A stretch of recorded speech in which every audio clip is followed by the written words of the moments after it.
Yep, my name is Claire McGuire. I'm here from IFLA headquarters in The Hague. I'm a policy and research officer at the International Federation of Library Associations and Institutions. Today, I'd like to introduce you to IFLA's Digital Unification Program and the guidelines that we've published this past August.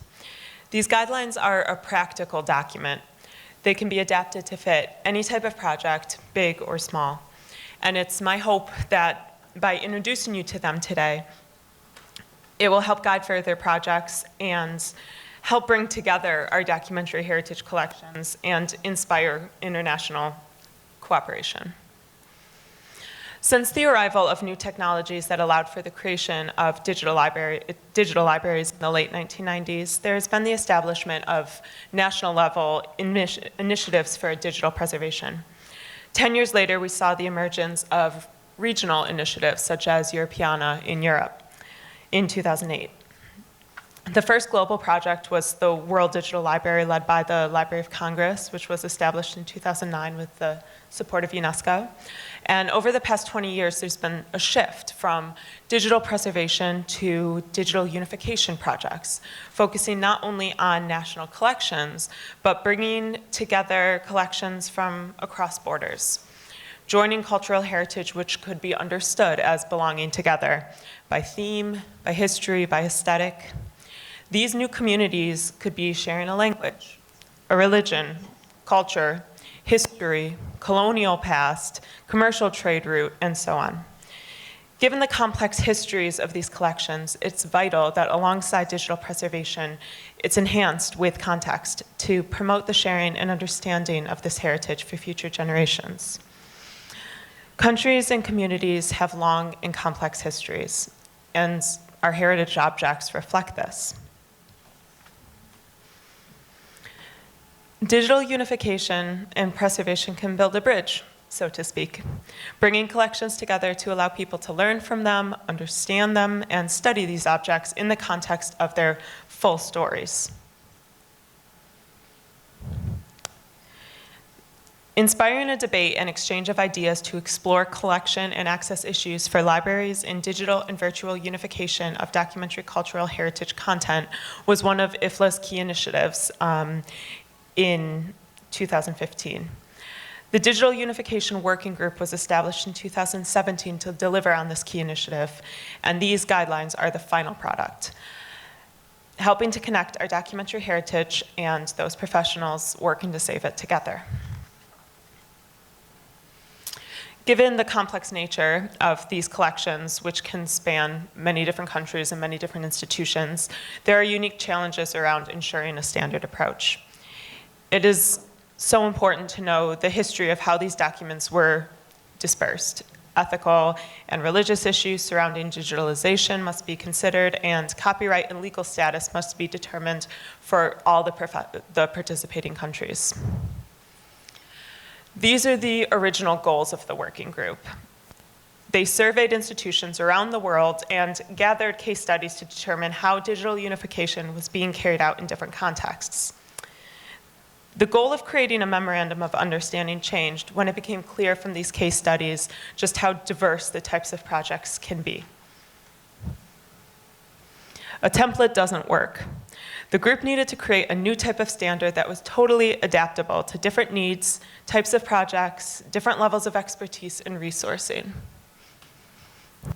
My chameleon's a little fuzzy, but it's adaptable. This is the main outcome of this work, IFLA's guidelines for setting up a digital unification project. They're available to download from our link here. These are intended for anyone planning a digital unification project. Librarians, archivists, heritage institutions, no prior knowledge or experience is needed. The guidelines are a work of a diverse range of experts drawing from IFLA's large international field. Cultural heritage practitioners, digital preservation specialists, archivists, and other experts from around the world used these case studies to map the scope of digital unification projects and create a list of issues to consider and suggest best practices when starting your own.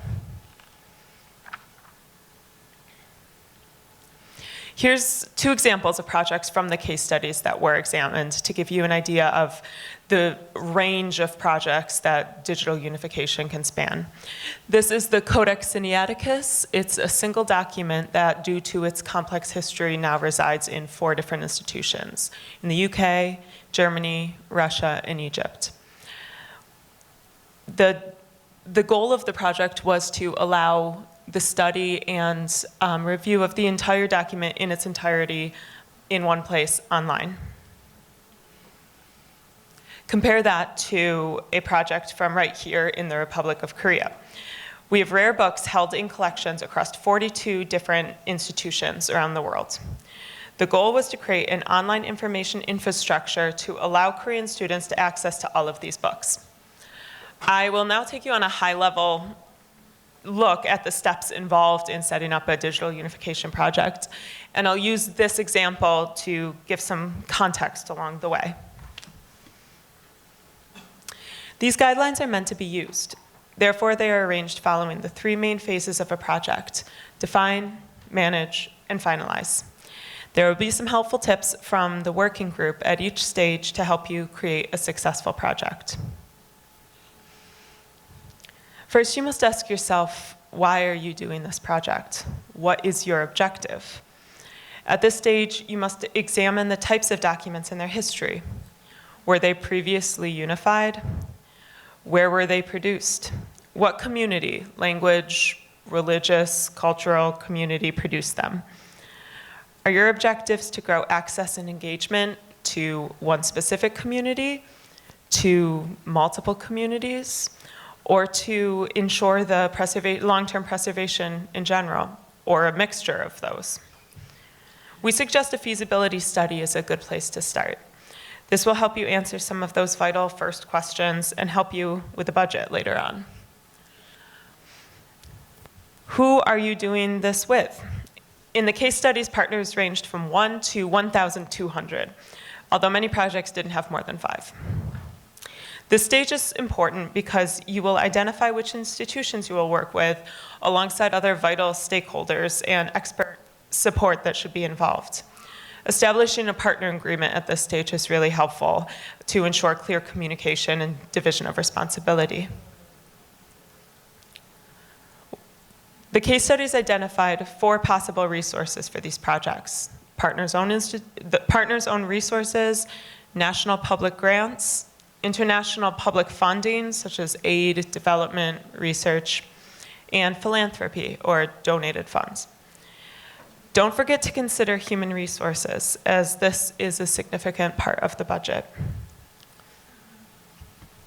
Your timeline depends on the type of project you are doing.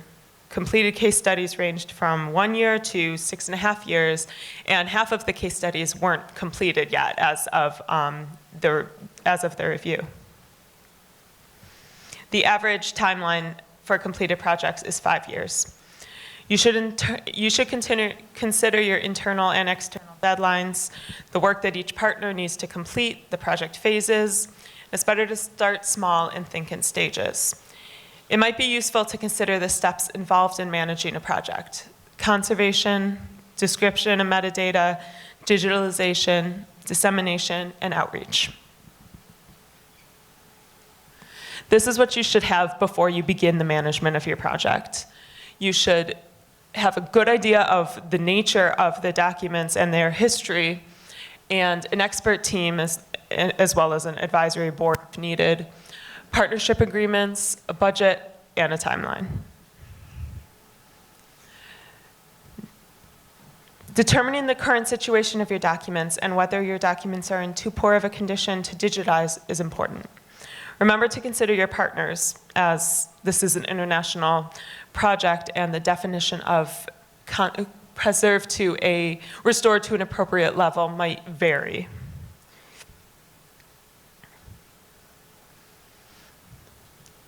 The most important thing to remember with cataloging and metadata is that all technical standards must be able to work together. Identical standards are ideal, but at the very least, they need to be able to be operated in harmony.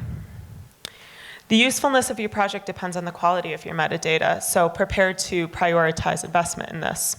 Also, multilingual metadata is ideal. Start by asking how much of the collection is already digitalized and if the images are of sufficient quality. It's also important to ensure partners have similar technical standards for digitalization. Where will you store the output of your project? How will you integrate the files? This can be a dedicated digital library, a dedicated website referring to partners' digital libraries, and a web page on a site, or search engine access. It's also vital that you understand the copyright and other legal issues for the original documents, metadata, digital files, and content created through the project in each country involved. As well, consider cultural, indigenous rights to the material, ethical, and religious issues around making them available in a digital form.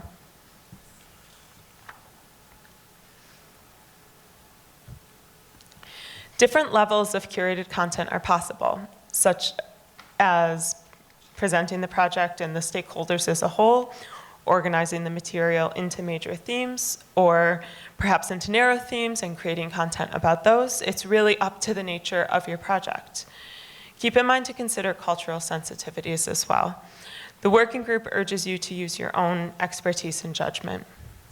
Translation should be considered, as well as outreach activities beyond the digital resource.